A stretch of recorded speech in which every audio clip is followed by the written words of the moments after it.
And then a soldier for Mokoti found here, Musisi or Mokumo. And then the year and die as I'm a board out Ghana. A friend and I'm almost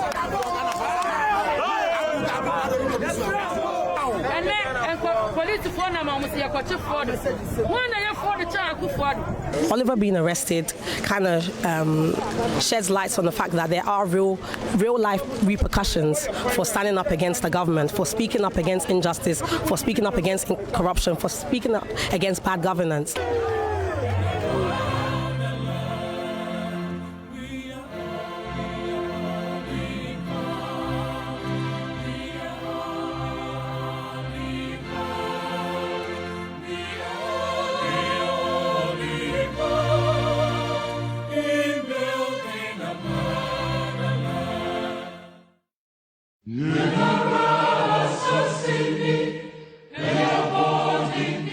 My fellow citizens, civic-minded people of our democracy and colleague activists whose hearts refuse to abandon the promise of justice. As many of you are aware, on Friday, 11th February 2022, I was unlawfully detained by the security forces of this regime, tortured and subsequently held without just cause for 35 days.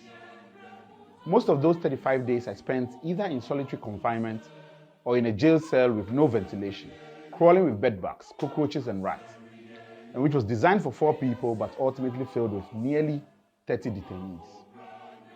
Within those 35 days, I was exposed to what I can only describe as man's inhumanity to man. I was held in the rotten underbelly of our democracy, the parts of our society which we hide from public view. Persons we treat as if they are not human and do not deserve the protection of law. But also within that 35 days, we saw the real strength and integrity, resilience of our community become vindicated before Ghanaians of all walks of life. We witnessed the power of our ideals and the honesty of our beliefs become tested. We showed our humanity, our love for our country and our commitment to our democracy. Even when those who are supposed to uphold the law abused it, every day, we showed to the people of this country that we will not cede ground to tyranny and routine authoritarian tendencies. We made it clear that just like our fathers and mothers before us, those who rose to oppose the white man's oppression, we will not accept the oppression of those who call us brothers, but treat us like slaves in our own country. We made it clear that we will not be shaken in our desire to hold this democracy to account. And we have renewed for many people the belief that the moral arc of this universe bends towards justice. I address you today, my fellow activists, those who held the Fix the Country banner high, my fellow citizens who spoke up to the challenge and to challenge the abuse of the power of the state, even when the costs of democratic dissent have become now higher than ever. From the bottom of my heart, I thank you for the emotional, moral, and material support to me and to our efforts to mobilize in order to hold our democracy to account. I have been overwhelmed by the affirmations of support, the Bible quotations, and the Quranic verses. I have felt supported at every stage by the strong will of people of this country, which even when things look bleak, continues to shine the brightest. I believe in you as much as you have believed in me. I may not be worthy of the love, respect, and admiration that you have shown me and my colleagues at Fix the Country, but I promise you it shall not be misplaced. Our path is lighted by our trust that justice has always prevailed over evil. And believe me, we shall win this commitment to build a new Ghana. A new Ghana which is fairer. A new Ghana where leadership serves rather than impoverishes or abuses its citizens. Every fiber in my being assures me that that new Ghana is possible. And that we as a people, standing together, trusting together that when tomorrow comes, we will no longer be slaves to the moral decay of those who hold us and the perpetual hostage of poverty. We cannot give up. Friends, the time has come to redefine the face and the values of our Ghanaian democracy. Our democracy.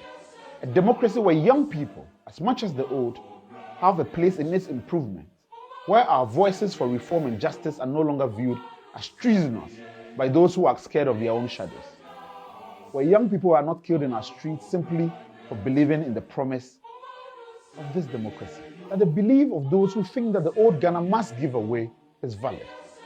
That is not a democracy when young people are afraid for their lives whenever they criticize their own government.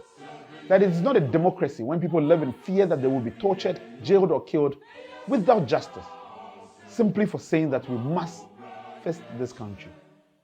If we are to win against those who have lost the desire and even the credibility to improve our country, its democracy and its economy, we must cling to the moral superiority of our cause.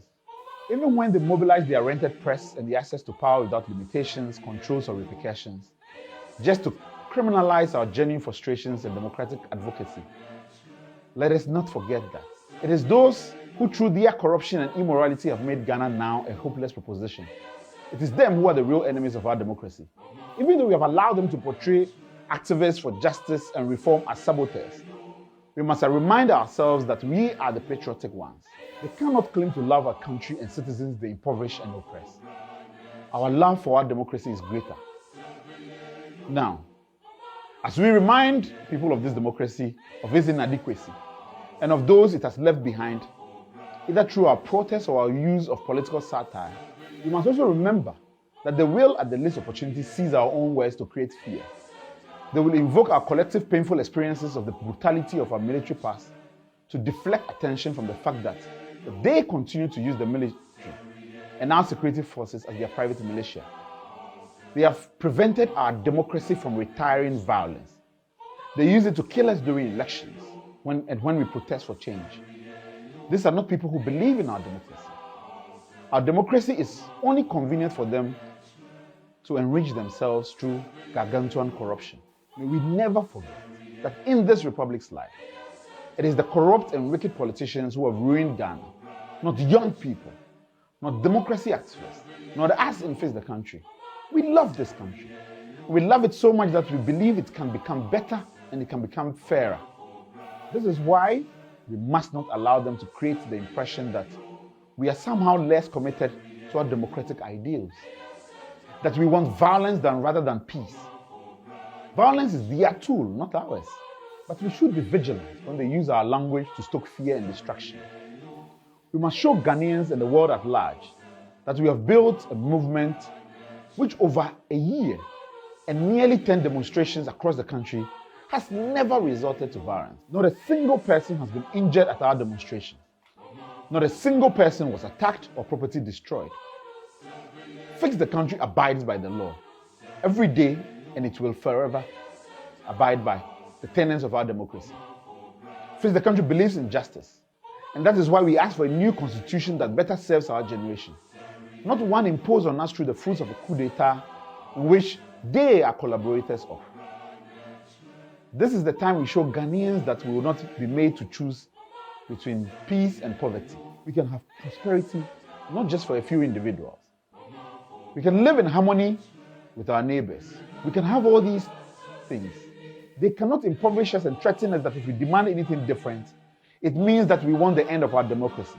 That is the illogic of a leadership that has lost the plot. We are better than them. And so, we will show Ghanaians not only the urgency but also our patience, the patience of our activism. For our people are not dim, they are not dumb, they are not foolish, and they are not their own enemies. All those labels are demeaning and condescending. They are deliberately chosen by those who oppress us. Our people may have lost their hope, but not their memory of who their real oppressors are. They may have lost their belief, but not their will to fight. Now, they have a new reason to believe, a new reason to fight, a renewed hope that a new Ghana is possible. Fix the Country did this.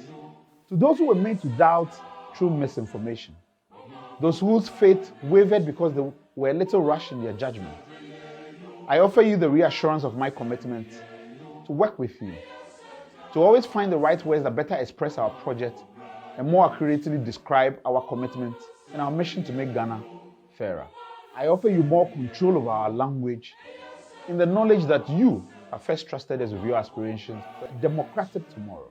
I have not come today to convince you to accept that even the use of democratic language cannot be misunderstood. I am a communicator who understands the gap sometimes between intent and impact. I've not come to give you the 25 different meanings of a French word, none of which lend themselves to the campaign of fear-mongering that we have seen, that our government has spent the best of our resources cultivating.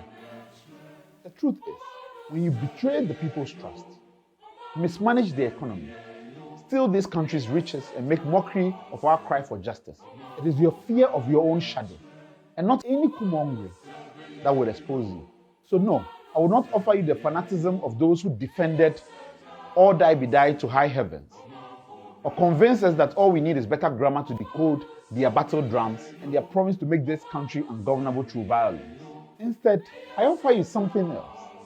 I offer you the opportunity to grow together.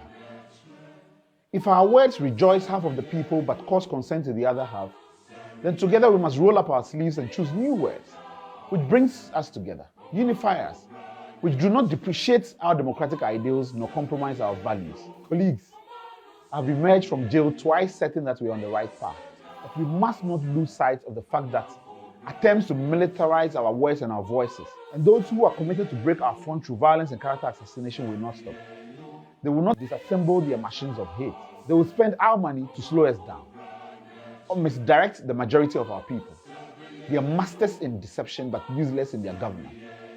So even when we restate our commitment not to give up and to improve our democracy, we must carefully watch how they retail our message through their rented press and their machines of disinformation.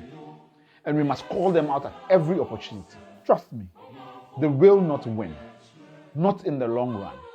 We are on the precipice of victory against the bleak and defeated leadership. Never again will Ghana stoop so low. I promise you this. We are drawing a line in the sand to push our democracy towards greater ideals. The new Ghana is within reach. We can do it. So let us forge ahead with a renewed vision. A vision that gives better meaning to our democratic aspirations and rekindles belief in all of us. A belief that a new Ghana can be wrested from the hands of those who cannot and do not want to face this country. We, the young people of this country, women, children, civic-minded people, and principled older folk, will fix this country. I assure you, freedom will and must come. Now, I know that for some people, my arrest and subsequent unlawful detention has either broken your spirits or made you withdraw your enthusiasm. Because you have seen how vengeful and lawless the leadership of this country is up close and personal, some of you have now become more afraid. You have started to wonder if we can win against people who are not shy to use violence and to murder. I have come out to find some of you now more afraid than when we started. I urge you to not lose that fear, but to embrace it. Because courage is not the absence of fear, but the embrace of it. We are not brave because we are unafraid.